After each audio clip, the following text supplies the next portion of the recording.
Assalamualaikum warahmatullahi wabarakatuh. Baru sempat bikin video lagi. Ini udah tepat 2 minggu. Ya, hari ke-14 saja swab pertama. Ya, alhamdulillah teman-teman, saya sudah pulih. Pakai ini cuma buat bantu aja.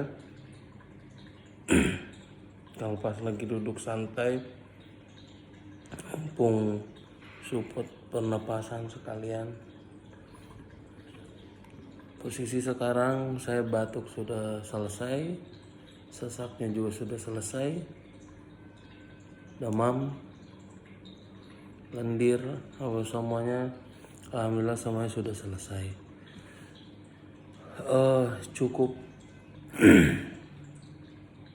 luar biasa perasaannya melewati 2 minggu terakhir. Mulai dari awalnya meriang, nyeri,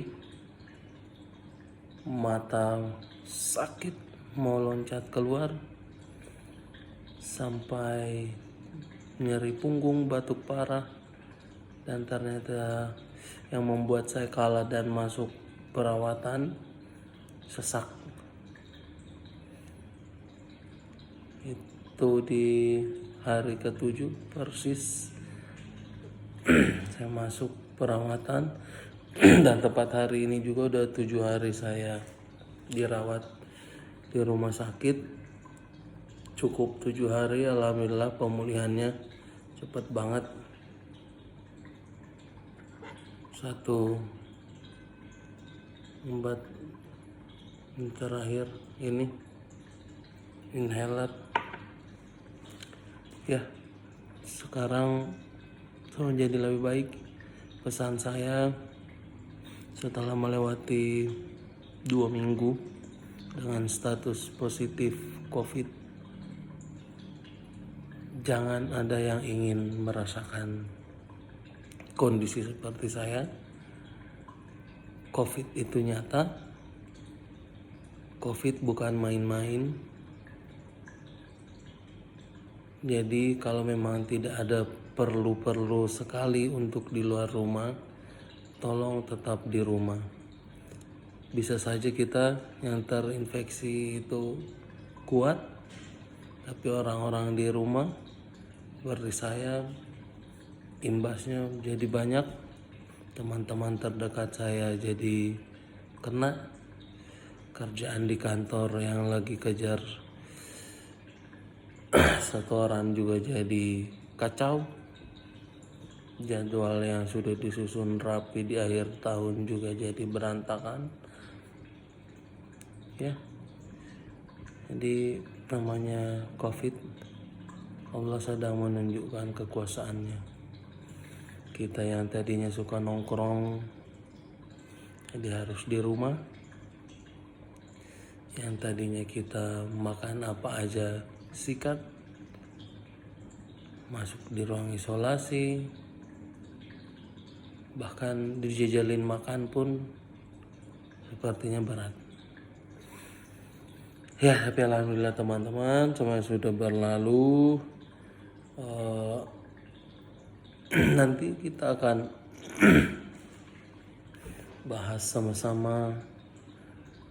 Jika memang masih ada yang mau ditanyakan, bagaimana saya melewati hari-hari yang tidak ringan.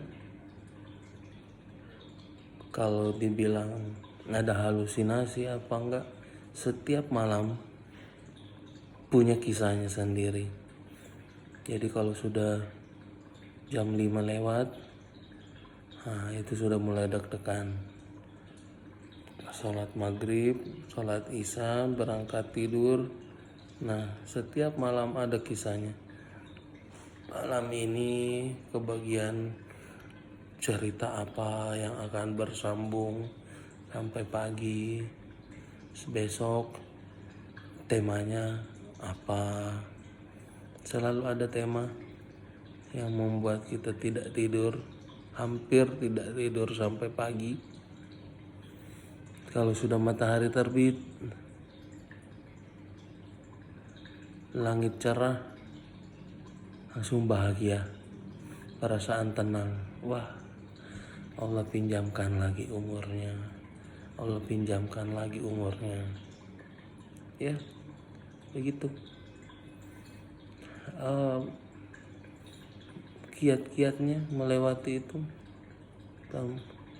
tanamkan motivasi sendiri dalam pikiran, tidak terlalu terbebani bagaimana anak, bagaimana istri, bagaimana keluarga. Semua harus ikhlas, semua harus diikhlaskan. Saya mencoba ikhlaskan tanpa ada beban.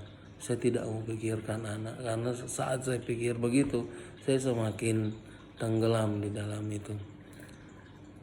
Yang saya pikir, saya berusaha untuk ikhlas penyakit ini.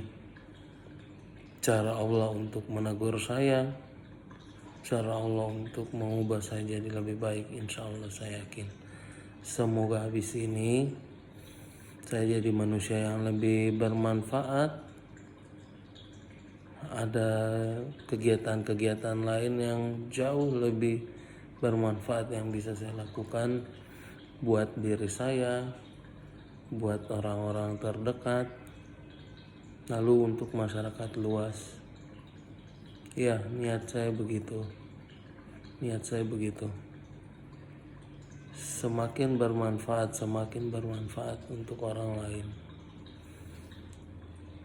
COVID ini mengajarkan kita bersabar, ikhlas, bersabar dalam kesendirian, dalam merasakan perih, nyerinya, sakitnya, dan ikhlas menerima kondisi apapun waktu itu. Saya berpikir apapun yang akan terjadi saya ikhlas. Sampai akhirnya beban pikiran pelan-pelan berkurang. Banyak-banyak ingat Allah, berzikir.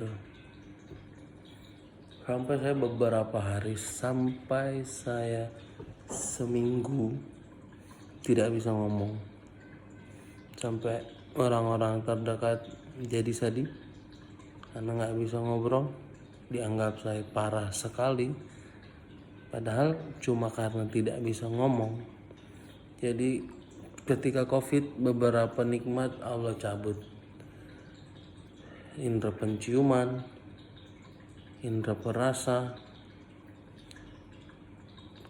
kemampuan untuk berbicara, untuk bernafas normal, itu hilang. Dan akhirnya kita sadari betapa mahalnya semua yang dititipkan oleh Allah, meskipun kita suka lupa bersyukur. Semoga Allah jadikan kita insan yang bersyukur. Semoga Allah jadikan kita insan yang lebih taat.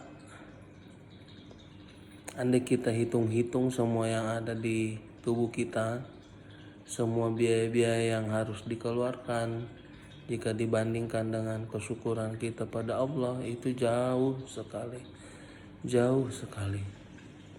Kita mau bayar berapa supaya kita bisa mencium, kita mau bayar berapa supaya kita bisa merasakan rasa makanan. Hampir sepanjang sakit ini rasa makanan sama semua, hanya ada pahit banget dan asin banget.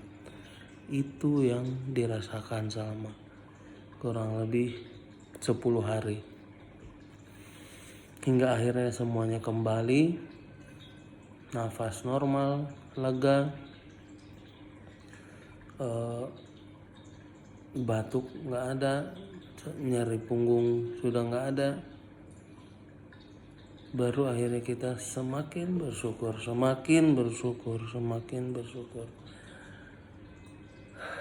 Insya Allah, semoga rasa ini tidak hanya di awal kesembuhan saja. Ya Allah, titipkanlah rasa syukur yang sangat banyak, rasa syukur yang berlebih-lebih. Titipkanlah rasa malu pada hamba atas semua yang telah Engkau berikan, atas kebaikan yang telah Engkau berikan. Sungguh sering sekali kita lupa bersyukur atas segala pemberian Allah. Sungguh sering sekali kita kufur nikmat atas semua yang telah dititipkan pada kita. Semua tidak ada artinya ketika kita sakit. Tidak akan ada yang menemani kita kecuali lisan kita yang selalu menyebut nama Allah, kecuali hati kita yang selalu tenang mengingat Allah. Tidak ada lagi cerita rumah, mobil, kendaraan, teman-teman terdekat, kerabat, keluarga, orang tua sekalipun tidak bisa menemani kita di dalam sini. Betul-betul berjuang sendiri, betul-betul merasakan pertolongan Allah. Insya Allah itu membuat kita jauh menyadari betapa besar nikmat dari Allah. Nah, teman-teman, saya rasa untuk video pertama setelah pemulihan saya ini kita cukupkan dulu. Nanti kita akan buat video selanjutnya. Semoga teman-teman bisa mengambil manfaat dari cerita saya. Jangan lupa jaga kesehatan, selalu pakai masker, jaga jarak, hindari kerumunan, rajin cuci tangan. Billahi taufiq wal hidayah. Wassalamualaikum warahmatullahi wabarakatuh.